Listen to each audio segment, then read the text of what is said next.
Alright, यहाँ पर हम लोग इटियोलॉजी यानी वाई ट्राइजेमिनल न्यूरैल्जिया होता क्यों है, तो हमने देखिए यहाँ पर जैसे ये फिफ्थ नर्व का न्यूक्लियस बनाया है जो ब्रेन स्टेम में है, राइट। उसके बाद ये ट्राइजेमिनल नर्व है, this is fifth nerve, trigeminal nerve. इसमें ग्रीन रंग से जो लाइन हमने बनाई है वो नर्व के चारों तरफ एक माइलिन शीथ होती है। माइलिन शीथ जो नर्व में इम्पल्स का जो सेंसेशन का कंडक्शन है उससे फास्ट बनाती है, यानी नर्व ट्रांसमिशन के लिए माइलिन शीथ का होना ज़रूरी होता है ये।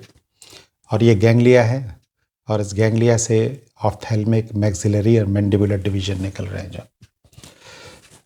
तो इसके कॉजेज़ में जो मोस्ट कॉमन कॉज है वो है vascular compression.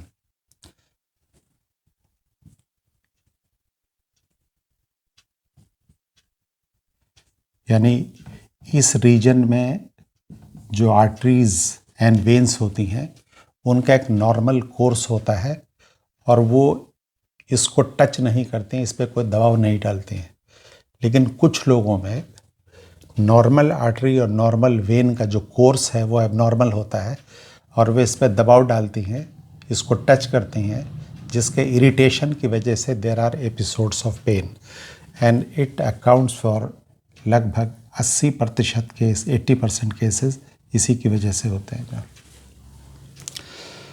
Sometime there is demyelinating disorder, brain के अंदर जो न्यूरॉन का जो माइलिनेशन होता है, तो डिमाइलिनेटिंग डिसऑर्डर होता है जिसमें नर्व के ऊपर जो माइलिन शीथ है, न्यूरॉन के ऊपर जो माइलिन शीथ है वो डिजनरेट कर जाती हैं और उसकी वजह से उस बीमारी को हम लोग मल्टीपल स्क्लेरोसिस बोलते हैं। तो कभी कभी मल्टीपल स्क्लेरोसिस नाम की बीमारी जिसमें न्यूरॉन के ऊपर जो माइलिन शीथ होती है वो उधड़ने लगती है, डिजनरेट होने लगती है, वो पांचवी नर्व को इन्वॉल्व करती है। इसकी वजह से मरीज़ में ट्राइजेमिनल न्यूरैल्जिया हो सकता है नहीं। और यूजुअली यंग एज में अगर ट्राइजेमिनल न्यूरैल्जिया अगर होता है अगर, तो इस बीमारी को सस्पेक्ट किया जाता है कि कहीं मल्टीपल स्क्लेरोसिस की वजह से तो नहीं है। ये कभी कभी इसका कारण जो होता है वो ये होता है कि क्रेनियम के अंदर यहाँ इसमें इंट्राक्रेनियल ट्यूमर है, कोई ट्यूमर जो इस नर्व पे प्रेशर डाल रहे हैं, intracranial tumour putting pressure on the trigeminal nerve, जिसकी वजह से मरीज में ट्राइजेमिनल न्यूरैल्जिया होता है, राइट। तो ये था इसकी बेसिकली इटियोलॉजिकल फैक्टर्स के बारे में। जहाँ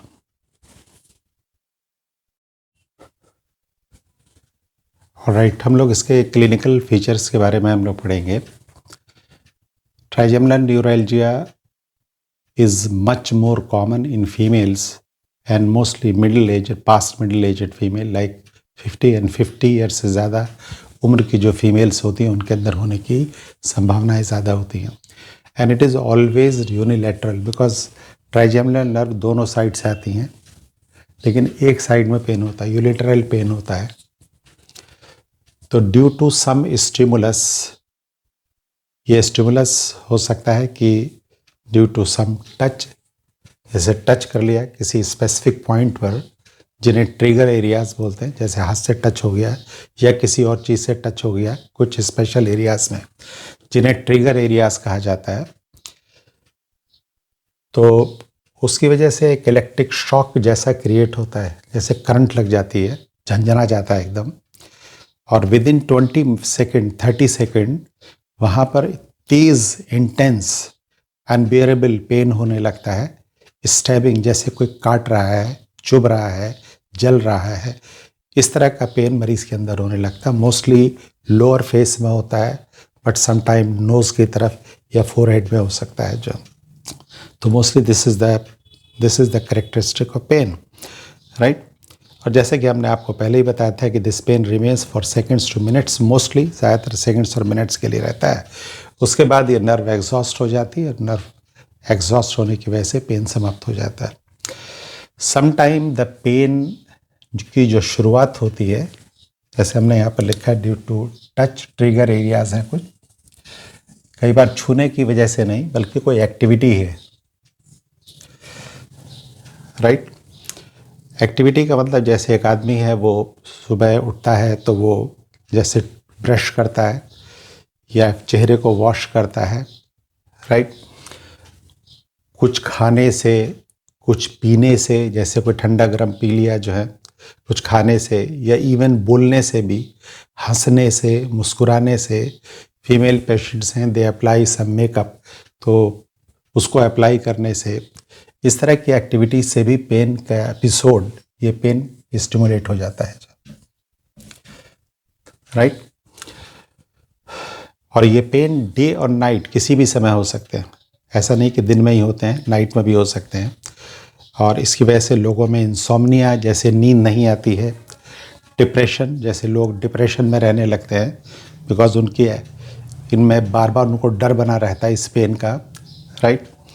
एंड मेल न्यूट्रिशन, वो खा नहीं पाते जिससे उनके शरीर में कमज़ोरी आने लगती है, कुपोषण का शिकार होने लगते हैं। मेल न्यूट्रिशन, कभी कभी पानी भी पीने में परेशानी होती है, दर्द होने लगता है, उनमें डिहाइड्रेशन होने की संभावना होती है इस पर।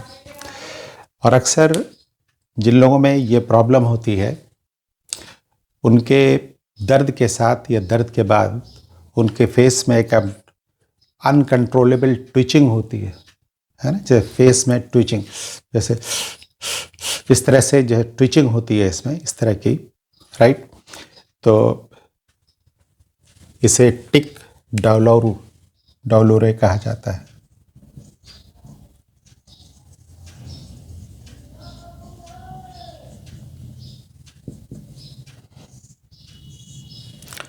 राइट। तो ये था इसके क्लिनिकल फीचर्स के बारे में जो है।